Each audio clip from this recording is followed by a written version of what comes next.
کل میاں حجام جہاں مونتا تھا اوروں کا سر، آج اسی کوچہ میں خود اس کی حجامت ہو گئی۔ میں اپنے مقام پر شیخ الاسلام کا فتاوی لا کر اور آپ کو عبارت پڑھ کر سناؤں گا۔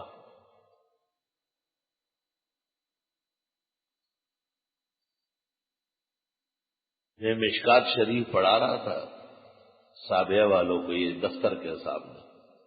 اس زمانے میں سابیہ کی درسگاہ یہاں کچھ مدت تک دورے کی کلاس بھی یہاں ہوئی۔ دارالحدیث بعد میں بنا ہے۔ مولانا شیر علی شاہ جب ہمارے یہاں پڑھاتے تھے تو یہاں درس ہو رہا تھا دفتر کے ساتھ۔ مولانا نے ہمارے یہاں دارالحدیث میں نہیں پڑھایا، اس وقت دارالحدیث نہیں بنا تھا۔ ہمارے یہاں ایک مماتی مدرس تھا، بنوری ٹاؤن کا فاضل تھا، اور استاد مولانا مفتی ولی حسن کہ ان سے محبت تھی، انہوں نے یہاں تجویز کیا، لیکن انہوں نے کبھی درس میں یا بیان میں طلباء کے سامنے ایسا کوئی نظریہ نہیں بیان کیا، یہ احتیاط کرتے تھے۔ میں کبھی کبھی اجلاس میں کہتا تھا کہ طلباء جمہور کا مذہب پڑھنے آئے ہیں، یہ آراء و خیالات کے لیے ہمارے پاس نہیں آئے، بد دیانتی ہے کہ ان کو خیالات سنائے جائے، صاف کہو کہ یہ میری رائے ہے۔ مشکات شریف میں جب یہ حدیث آئی کہ حضرت صلی اللہ علیہ وسلم فرماتے مجھے روح لٹائی جائے گی اور میں امتی کے سلام کا جواب دوں گا، میں نے اس کی تشریح کی، لیکن شیخ الاسلام کی عبارت نہیں پیش کی، اس کا خیال نہیں تھا۔ مشکات والوں کو آدمی ذرا گزارے والی باتیں کرتا ہے، زیادہ نہیں کرتا۔ جب میں اندر گیا تو وہ اخبار چھوڑ کے بیٹھا ہوا تھا، وہ بڑا بپرا ہوا تھا، کہنے لگا آج مجھے پتہ چلا کہ ہم کافر ہیں۔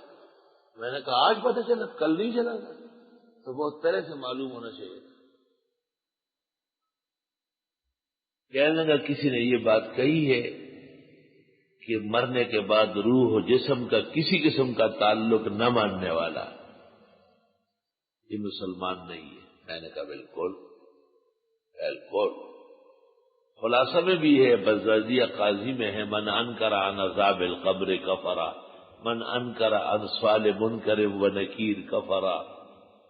امام ابو حنیفہ کے فقہ اکبر میں بھی ہے 187 صفحے پر، وعود الروح الى الجسد فی القبر حق وسوال منکر و نکیر فی القبر حق وعذاب القبر حق، بخاری کتاب الجنائز میں ہے۔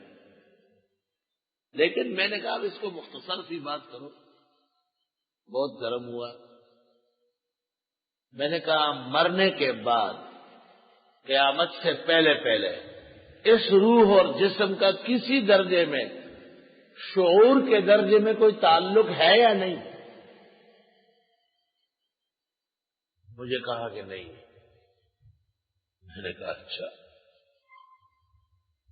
کہنے لگے کہ کوئی بری بات ہے؟ میں نے شیخ الاسلام کہتے ہیں کہ کافر ہے۔ تو انہوں نے کہا مجھے دکھا دیں۔ میں نے کہا دکھاؤں گا تو مانو گے یا جاؤ گے؟ کہنے لگا جاؤں گا۔ میں نے کہا ٹھیک ہے۔ میں نے کہا لاؤ بھائی شیخ الاسلام کا فتاوی جلد 4 نکالی۔ میں نے کہا یہ عبارت ہے، شیخ الاسلام سے سوال ہوا ہے یا راحت اور عذاب کا تعلق صرف روح سے یا صرف جسم سے یا دونوں سے؟ شیخ الاسلام نے جواب دیا کہ اگر عذاب یا راحت روح کو ہو تو جسم متاثر ہوگا، اور اگر جسم کو ہو تو روح متاثر ہوگی، اور دونوں کا آپس میں تعلق ماننا پڑے گا۔ اور جو کہتے ہیں کہ نہیں مرنے کے بعد، بالکل اسی طرح ومن قال بتجرد الارواح عن الاجساد كالفلاسفة من اليونان فهؤلاء كفار باجماع المسلمين۔ میں نے کہا لکھو کاغذ پر کہ آج سے میں مستعفی ہوں اور نکلو یہاں سے۔ محتمم کو جائز نہیں ہے کہ گندے عقائد کا استاذ طلبہ پر مسلط کرے۔ یہ درسگاہیں اولاً اسلام کی، ثانیاً احناف کی، ثالثاً دیوبندیوں کی عزت اور ناموس علم کے ترجمان ہیں۔ ہم چند روزہ مسافر نگرانی کے لیے بیٹھے ہیں۔ ہمیں حق نہیں ہے کہ ہم اپنے اکابر و اسلاف کے خلاف بدنام زمانہ لوگوں کو یہاں بھرے۔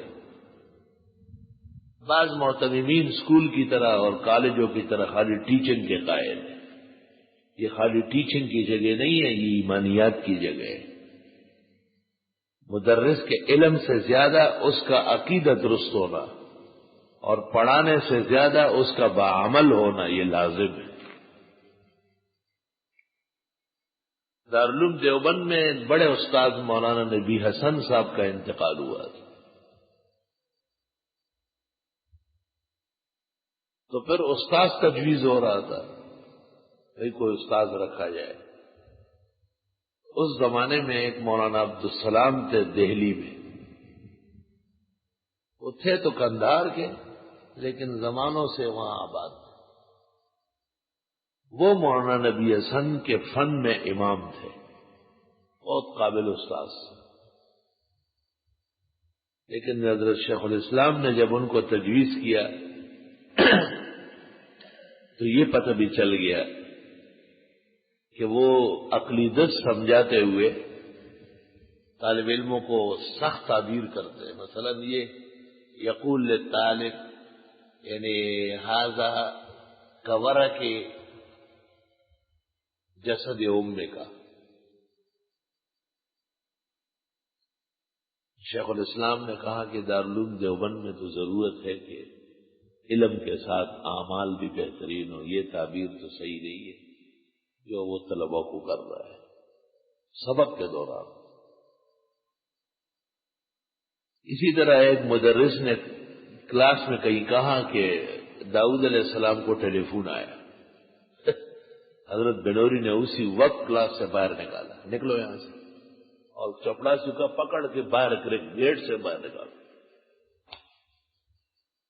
داؤد علیہ السلام کو وحی کی جگہ ٹیلی فون آیا اللہ تعالیٰ کا۔ کل کہو گے کہ مجھے بھی وحی آ رہی ہے جیسے داؤد علیہ السلام کو آ رہی ہے۔ ہر مدرس جس کو آپ بٹھاتے ہیں وہ مدرس تھوڑا ہوتا ہے، کہیں کا ککو پکو ٹکو۔ مدرسوں سے تو فاضل نہیں ہوتے، فارغ ہوتے۔ آج کل بالکل فارغ ہی ہوتے ہیں۔ دا گڈو بیزو نہ زیادتی دا خروٹ اٹوانا ذریعہ عقل و شرافت سکینی تشتور کا دعا۔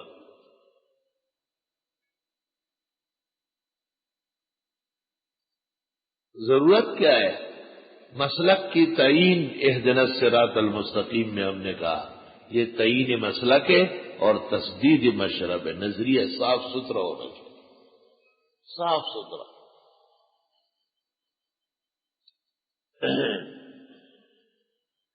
وبالآخرۃ ھم یوقنون۔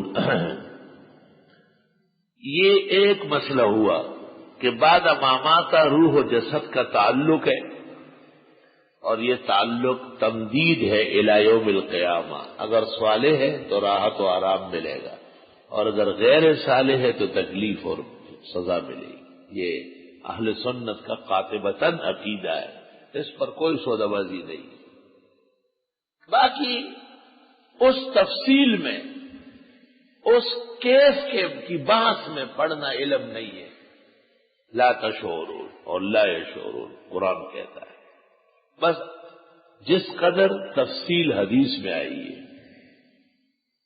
اس پر آمنا و صدقنا۔ شیخ القرآن مولانا محمد طاہر پنپیری رحمت اللہ علیہ کو ایک دفعہ ہم نے کہا کہ آپ بخاری شریف پڑھاتے ہیں طلباء کو۔ شیخ بخاری مسلم دونوں پڑھاتے ہیں، تو بخاری شریف میں تو باقاعدہ صاف ہے سماع الموتیٰ حیات الاموات، آپ کیسے انکار کرتے ہیں؟ تو شیخ نے اس طرح کہا کہ جہاں جہاں حدیث میں آیا ہے اس پر میرا ایمان ہے۔ بالکل صاف مجھے خود کہا ہے کہ جس جگہ حدیث میں آیا ہے اس پر ایمان لانا ضروری ہے۔ تو میں سمجھ گیا کہ یہ موارد کے ساتھ مختص کرتے ہیں اور اس کی تعدی کے قائل نہیں، یہ ایک علیحدہ علمی بات شروع ہو گئی، لیکن کیونکہ عالم تھے تو اپنا ایمان بچا لیا۔ وبالآخرۃ ہم یوقنون۔ دوسرا مرحلہ ایمان بالآخرت کا ہے، بعث کا، نشور کا، یوم الحشر والنشر کا، کہ قیامت برحق ہے اور یہی اجساد مال ارواح کڑی ہوگی، اور حق تعالی صالحین کو نیک اعمال و ایمان کا بدلہ خیر دے گا، اور غیر صالح فاسق کو، کافر کو سزا دے گا۔ یہ دوسرا مرحلہ ہو گیا قبر کا۔ اور تیسرا مرحلہ ایمان بالآخرت کا، وہ ہے دخول الجنہ او دخول النار۔ مسلمانوں آخر کار اللہ ان کو جنت دے گا اور کفار کو کے لیے جہنم ہے۔ وبالآخرۃ ہم یوقنون میں یہ سب باتیں شامل ہیں۔ اولئک علی ھدی من ربہم، یہ لوگ ہدایت پر ہیں ان کے رب کی طرف سے، واولئک ھم المفلحون، اور یہ لوگ واقعی کامیاب ہیں۔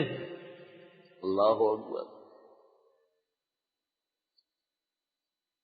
امیر تیمور کے دربار میں اس عبارت پر میر سید اور تفتزانی کا مناظرہ ہوا ہے۔ اولئک علی ھدی من ربہم، کہ یہاں پر استعارہ تمکینیہ ہے یا استعارہ تبعیہ ہے، ایسا زمانہ تھا۔ اور یہ استعارے کا ذکر کیا ہے جار اللہ نے کشاف میں، تو اصلاً مناظرہ کشاف کی عبارت پر تھا۔ علم الدین معتزلی حکم تھا، علم الدین معتزلی، اس نے فیصلہ میر سید کے حق میں کیا۔ فاغتم لذالک تفتزانی سعد الدین، فاغتم لذالک سعد الدین، دخل بیتہ وما خرج حتی خرجت جنازتہ۔ سعد الدین تفتزانی گھر میں ہی رہے، غم کی وجہ سے، بس باہر ان کا جنازہ آ گیا۔ میر سید فصیح بلیغ بہت زیادہ تھا۔ اولئک علی ھدی من ربہم، یہ لوگ ہدایت پر ہیں ان کے رب کے ہاں سے، واولئک ھم المفلحون، اور یہ لوگ کامیاب ہیں۔ فلاح کی دو قسمیں ہیں، ایک دنیاوی اور دوسری دینی اخروی۔ دنیا کے اندر جب کوئی کامیاب ہو جائے گا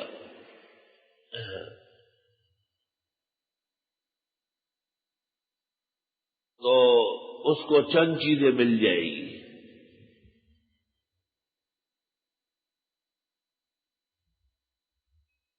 دنیا کے اندر خوشیاں ملنا، اور خوشی چار چیزوں کا نام ہے، حیات، صحت، مال، اولاد۔ صحت میں عافیت شامل ہے۔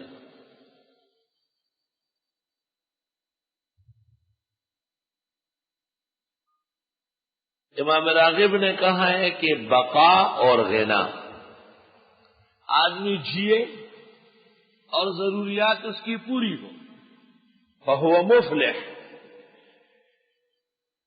آپ جن جن دے ہو سا اس کی نہ گڑن دے ہو سا نہ سا پکا دو، اے پجن جن دے ہو سا اس کی نہ گڑن دے ہو سا، جن دے گرزا خو ٹکا بنا سکنی خوار بدگار ذلیل بائے، آج جن دے گرزا خو دا جن سے مقصد دی نشتا۔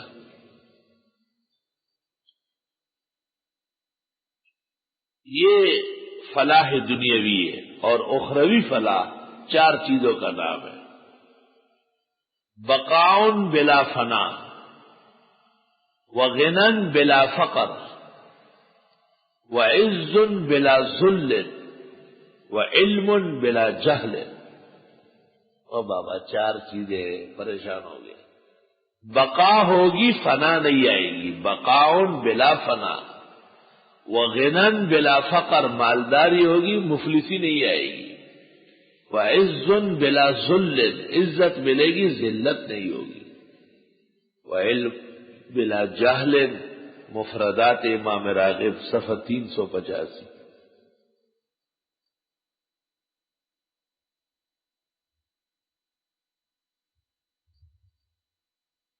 یہ اوصاف مومنین ہے. بنیادی طور پر مومن متقی ہونا چاہیے، ہدی للمتقین. اور تقوی 5 چیزوں کا نام ہے. ایمان کے بعد تقوی میں 5 چیزیں ضروری ہیں. تفصیلی ایمان ہو اپنی شریعت پر، اجمالی ایمان ہو سابقہ شرائع پر،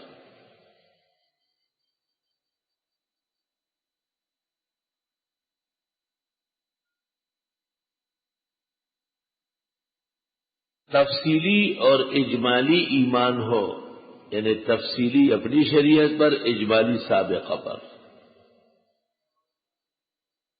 اور آخرت کو تینوں مرحلوں کے ساتھ مان رہا ہو. تو یہ لوگ محتدون ہیں اور مفلحون ہیں. محتدون ہدایت یافتہ اور مفلحون ہمیشہ کے کامیاب. دیکھو فاتحہ کے اندر ان کا نام تھا منعم علیہم، منعم نام تھا اس کا، منعمون. اور یہاں نام پڑ گیا متقون، مومنون، مصلون، منفقون، اور آخر کار موقنون اور محتدون اور مفلحون. اس کو کہتے ہیں مضمون روب ترقی. مضمون روب ترقی. آپ کہتے ہیں طالب، پھر کہتے ہیں مولوی صاحب، پھر آخر میں کہتے ہیں مولانا صاحب، پھر کہتے ہیں حضرت فلاں. تو ان کے اوصاف آپ کی نظر میں روب ترقی ہے. عام طور پر علماء اس کو اوصاف خمسہ کہتے ہیں، یعنی مصلون 1، منفقون 2، موقنون 3، محتدون 4، مفلحون 5. یہاں پر مومنون کے اوصاف خمسہ ہے. 5 اوصاف ہے. اول فرمائے یقیمون الصلاۃ، تو مصلون ہو گئے. پھر فرمائے ومما رزقناہم ينفقون، تو منفقون ہو گئے. پھر فرمایا وبالآخرۃ ھم یوقنون، تو موقنون ہو گئے. پھر فرمایا اولئک علی ھدی من ربہم، تو محتدون ہو گئے. پھر فرمایا واولئک ھم المفلحون. تو یہ 5 اوصاف ہے.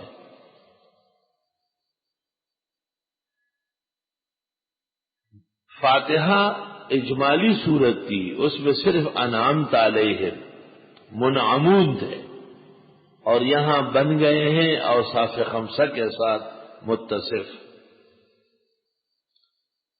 اہدنا الصراط المستقیم، صراط الذین انعمت علیہم کی ایک تشریح ہو گئی. تو اب غیر المغضوب علیہم، نہ ان لوگوں جیسے اور نہ ان لوگوں کا راستہ جن پر آپ کا غصہ ہوا، جن پر تیرا غضب آیا، پٹکار آئی. صرف 2 لفظ وہاں. تو یہاں ہے ان الذین کفروا، بے شک وہ لوگ جنہوں نے کفر کیا، سواء علیہم، برابر ہے ان کے بارے میں. انذرتہم، کہ ڈرائے آپ ان کو، ام لم تنذرہم، یا نہ ڈرائے ان کو، لا یؤمنون، ایمان نہیں لائیں گے. ختم اللہ علی قلوبہم، مہرے لگائی اللہ نے ان کے دلوں پر، وعلی سمعہم، اور ان کے کانوں پر، وعلی ابصارہم غشاوہ، اور ان کی آنکھوں پر پردے ہیں، ولہم عذاب عظیم، اور ان کے لیے عذاب ہوگا بڑا. مفسرین کا اس پر اتفاق ہے کہ یہ آیات ان کفار کے بارے میں نازل ہوئی جو ازلی ابدی کفار تھے، جو کسی وقت بھی مسلمان ہونے والے تھے. وہ اس کے مصداق نہیں ہے.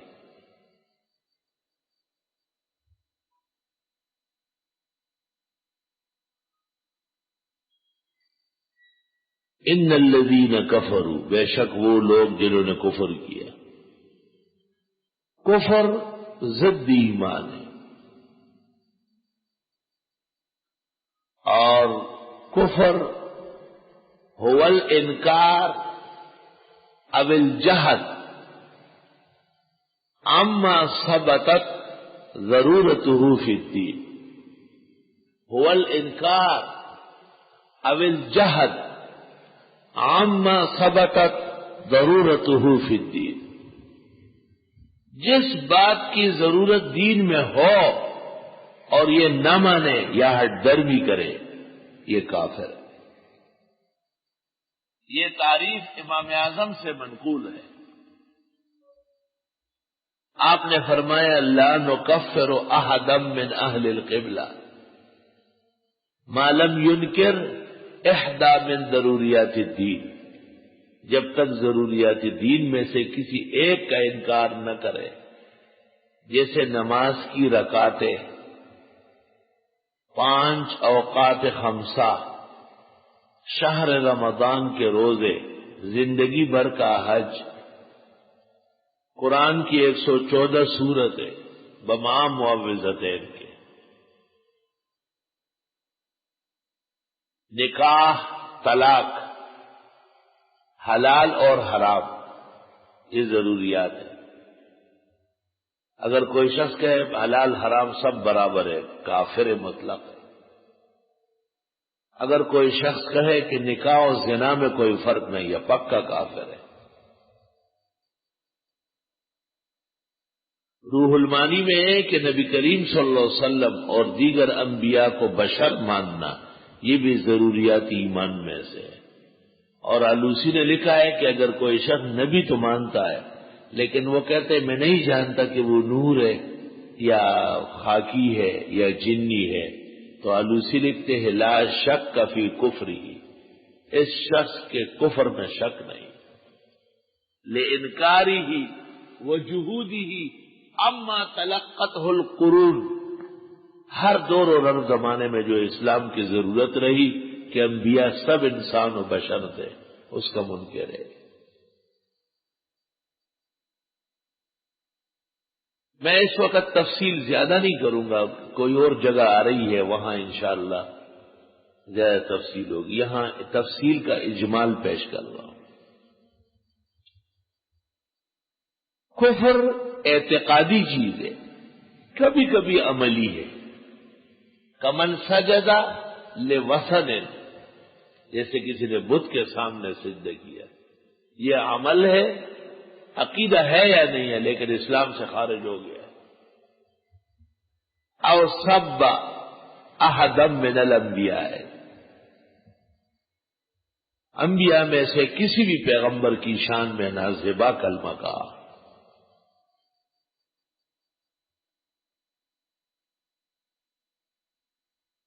شیخ الاسلام نے اس موضوع پر کتاب لکھی ہے،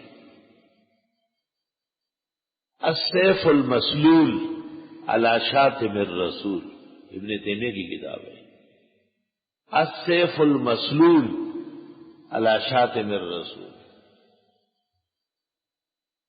اور ابن عابدین نے اس پر مفصل کتاب لکھی ہے، اس کا نام ہے تنبیہ الولات والحکام علی احکام شاتم الرسول او احد اصحاب الکرام.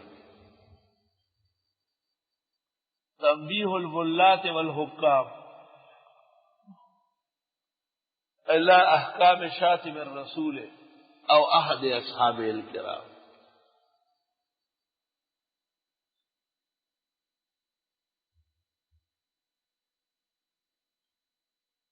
شاہ انور شاہ رحمت اللہ علیہ نے اس پر اکفار الملحدین لکھی ہے.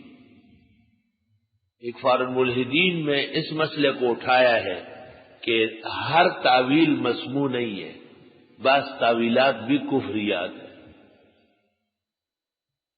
جیسے مرزائیوں کی طرف سے کہا گیا کہ وہ تو نبوت کا دعویٰ کرتے ہیں لیکن بے تعویلیں کرتے ہیں، تو شاہ صاحب نے کہا کہ نہیں، یہ تعویل قابل التفات نہیں، یہ قابل وجوب باعث کفر ہے، لزوم کفر کا باعث. مسئلہ علمی تھا علماء مبتلا ہو رہے تھے، شاہ صاحب نے اس پہ کتاب لکھی. اصل کتاب کا نام ہے اکفار المتاولین فی ضروریات الدین. کفر کی دو بڑی قسمیں ہیں، ایک قطعی ہے اور دوسری تحقیقی ہے. قطعی جیسے مرزائیوں کا کفر، پرویزیوں کا کفر، ہندو اور سکھوں کا کفر، گوتڑوں کا کفر، ڈوگروں کا کفر، زمانے حال کے یہود و نصارہ کا کفر، یہ قطعی ہے. اس میں شک کرنے والا بھی کافر ہو جائے گا. بس زازیے میں ہے من شک فی کفر کافر او عذابی ہی فقط کفرا. کافر کے کفر میں شک کرنے والا یا اس کے عذاب ہونے میں شک کرنے والا کافر ہو جائے گا. اسلام کی تکذیب کر رہا ہے. اوے مولوی، اوے اکرم والا مولوی سو رہا ہے، ادھر جا کے مولوی صاحب کے پاس ہی سو لیتے. ٹیک نہ لگاؤ تو اچھا ہے. ٹیک وہ لگائیں جن کو اپنی غیرت پر اعتماد ہو. ٹیک لگا رہے ہو، ٹھنڈی جگہ ہے، پنکھے چل رہے ہیں اور بیان ہو رہا ہے تو آپ کے اوپر سکینہ آ جائے گی. سکینہ خود بھی سو جائے گی، آپ کو بھی ساتھ سلا لے گی.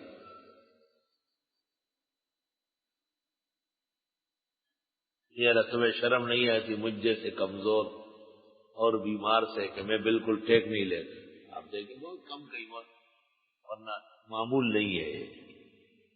اورنگزیب عالمگیر کی خدمت میں انگریز گیا تھا، نئے نئے انگریز ہندوستان آئے تھے.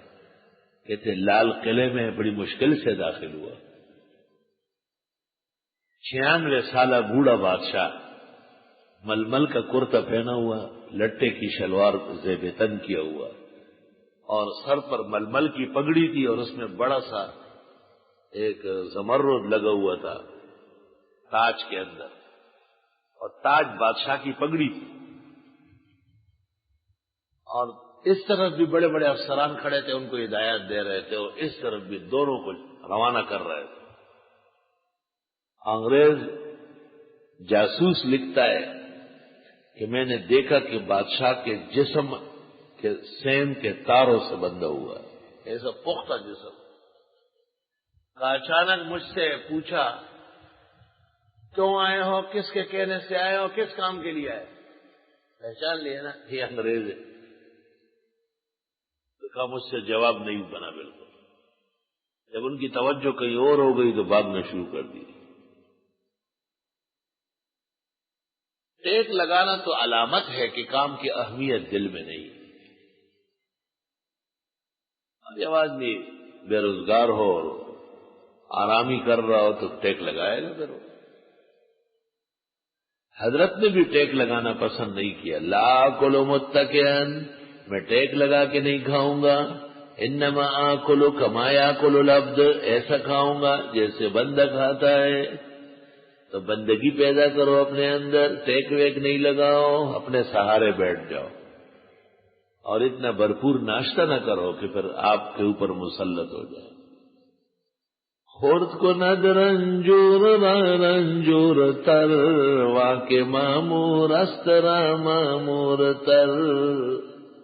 مولانا روم فرماتے کم کھاؤ تو تم نے کھانا کھایا، زیادہ کھا لو تو کھانے نے تم کو کھا لیا. شام جب کسی کو ڈستا ہے تو آنکھیں بند کرتا ہے، فریاد کرتا ہے، گرتا ہے. تتیا کسی کو کاٹے تو بھی چوس چوس کرتا ہے. اس بات کی علامت ہے کہ آپ نے کھانا نہیں کھایا، اس لیے آپ کی آنکھیں بھر گئی اور پیٹ لٹک گیا اور آپ کی کمر میں طاقت ختم ہو گئی، ہمت ہار گئے. کھانے نے آپ کو کھایا ہے.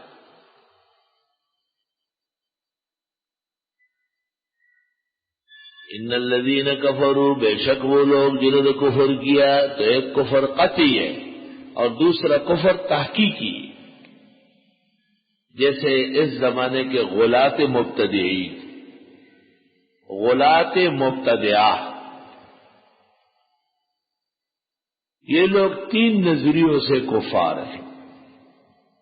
ایک پیغمبر کی بشریت کا انکار کرتے ہیں، دوسرا نبی اور ولی کو غیب دان کہتے ہیں، اور تیسرا ہر جگہ موجود مانتے ہیں. یہ 3 وجوہات ان کے کفر کے ہیں، باقی فروعی بات ہے.